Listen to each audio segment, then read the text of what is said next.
Hello everybody, hope you're all doing well. In this video I'm talking about penalties changing the qualifying order in Belgium, as well as a key Lewis Hamilton update following his crash in Belgium. So let's start with Hamilton.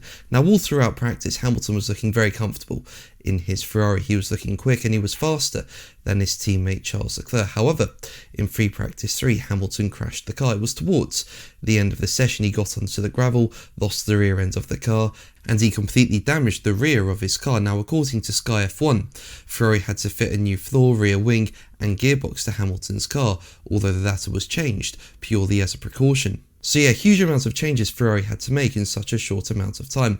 I mean, between free practice 3 and qualifying, it's just 2.5 hours. So yeah, Ferrari did a really good job in turning that car around for qualifying. The only downside was that Hamilton seemed to lose some pace in qualifying. He didn't look as fast as what he was in practice, and he only went 6th fastest. And now Hamilton has revealed what happened, saying there was no time to return to the ideal setup after the crash, with him telling Sky Sports F1, "It did feel different. The boys did a mega job to fix my damage after P3.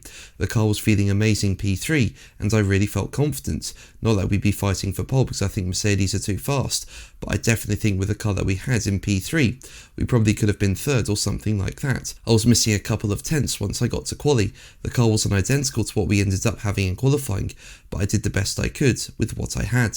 Now make sure to subscribe so you don't miss my Formula 1 content and are kept up to date with F1 news. I've just reached 55,000 subscribers and your support and lovely comments are incredible and it means so much to me. Thank you so much for it.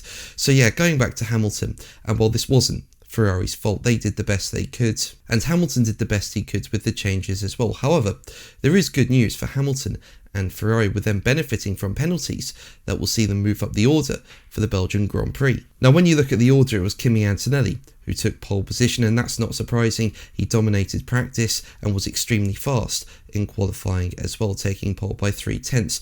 Then you had Max Verstappen in P2, and he benefited from a great tow from his teammate Isaac Hadjar in Q3, and then you've got Lando Norris in P3. But when it comes to Norris, he's got a 10th place grid penalty for the race tomorrow, and that's because he's had to take an extra power unit component outside of the allowed allocation. Now George Russell qualified in P4, but with Norris's penalty, it means he moves up to P3, while Charles Leclerc moves up to P4, and Lewis Hamilton moves up to P5.